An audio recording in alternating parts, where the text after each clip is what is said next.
Halo kids, good morning, Namo Buddhaya. Jumpa lagi dengan Teacher Ana pada pembelajaran tema 1, subtema 4, pembelajaran 6. Bagaimana kabar anak-anak teacher pagi hari ini? Teacher berharap semoga semua anak teacher dalam keadaan sehat dan tetap semangat ya anak belajarnya. Sebelum teacher menjelaskan materi pembelajaran kita hari ini, teacher akan menyampaikan tujuan pembelajaran. Adapun tujuan pembelajaran kita hari ini adalah: yang pertama, siswa dapat menyebutkan jenis kelamin dan karakter anggota keluarga di rumah dengan tepat. Yang kedua, siswa dapat menceritakan pengalaman kerjasama antar seluruh anggota keluarga di rumah dengan tepat. Yang ketiga, setelah mengenal konsep penjumlahan sederhana, siswa mampu menghitung banyak objek gabungan dari dua kelompok objek sejenis dengan tepat. Yang keempat, dengan mengenal konsep penjumlahan sederhana, siswa mampu menyelesaikan masalah penjumlahan dalam bentuk soal cerita dengan baik.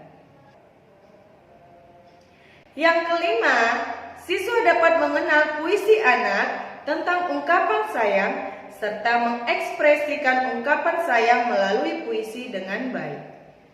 Tuhan menciptakan manusia berbeda-beda. Ada laki-laki, ada perempuan, ada yang besar, ada yang kecil, dan ada yang periang, ada juga yang pendiam. Setiap orang memiliki ciri-ciri masing-masing, dan kita semua saling melengkapi akan kekurangan satu sama lain. Kerjasama dalam keluarga.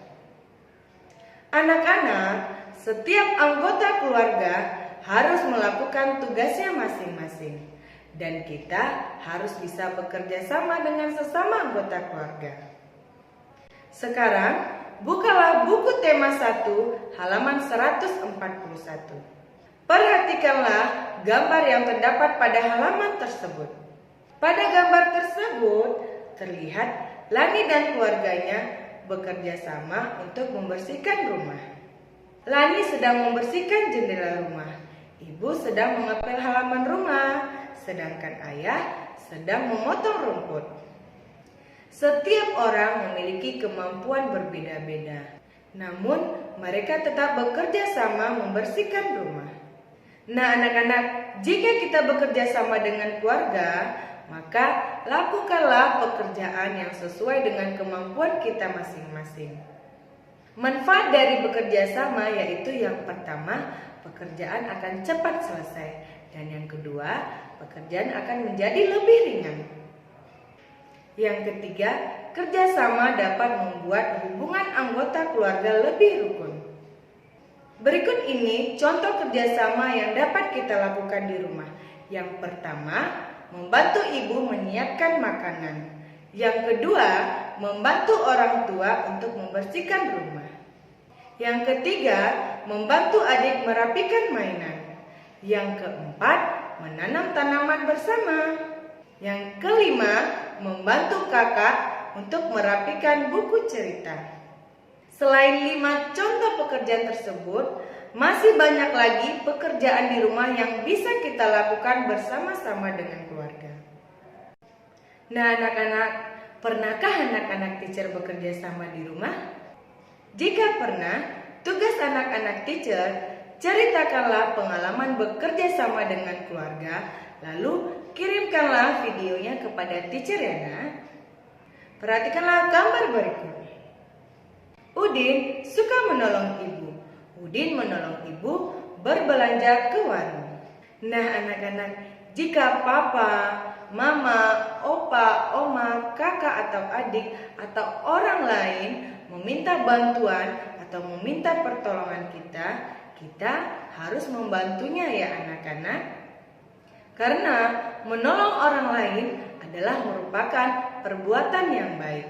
Tuhan sangat sayang dengan anak-anak yang baik dan anak-anak yang suka menolong. Di warung, Udin membeli 4 tomat hijau dan 2 tomat merah. Berapakah jumlah tomat yang dibeli Udin seluruhnya? Penyelesaiannya 4 tomat ditambah 2 tomat sama dengan 6 tomat. Nah anak-anak, jika ada soal cerita, jangan lupa ya sayang, buat kesimpulan dari soal cerita tersebut. Jadi jumlah tomat yang dibeli Udin seluruhnya ada 6 tomat. Tugas anak-anak teacher hari ini, kerjakanlah latihan tema 1 halaman 143. Buatlah di buku tugas matematika dan buat soalnya ya nak. Perhatikanlah gambar di samping. Pada gambar di samping, Ibu, Mutiara dan Udin saling berpelukan. Udin anak yang rajin, Mutiara anak yang sabar.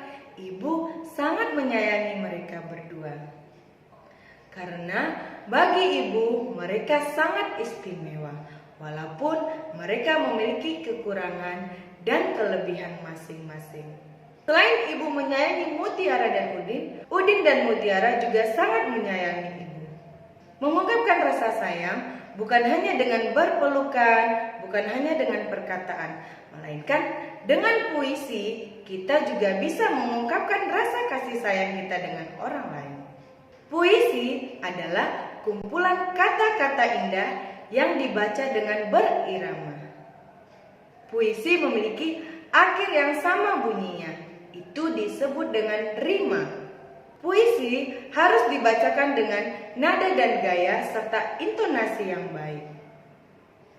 Membaca puisi dengan cara ini disebut juga dengan deklamasi.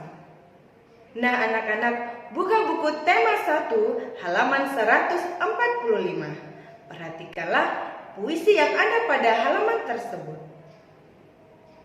Puisi tersebut berjudul Aku Sayang Ibu. Aku sayang ibu. Ibu, kalau ku gembira, kau memelukku. Kalau ku sedih, kau menghiburku.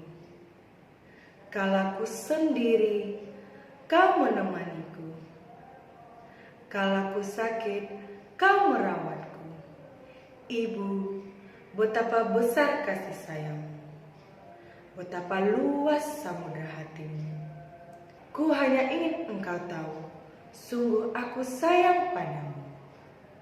Nah anak-anak, saat membacakan puisi, kita harus membaca puisi dengan intonasi yang baik dengan jelas. Dan juga saat membaca puisi, kita harus mengikuti isi puisinya. Membaca puisi, mimik wajah kita harus sesuai dengan isi puisi. Kalau puisinya sedih, muka kita harus sedih. Kalau puisinya semangat dan senang, muka kita juga harus semangat anak-anak. Demikianlah pembelajaran kita hari ini. Sampai jumpa di video pembelajaran berikutnya. Ingat ya anak-anak, anak-anak teacher harus selalu rajin belajar, rajin membaca, serta rajin mengulang pembelajaran. Agar anak-anak teacher bisa menjadi anak yang pintar dan cerdas. Goodbye kids! Namo Buddhaya.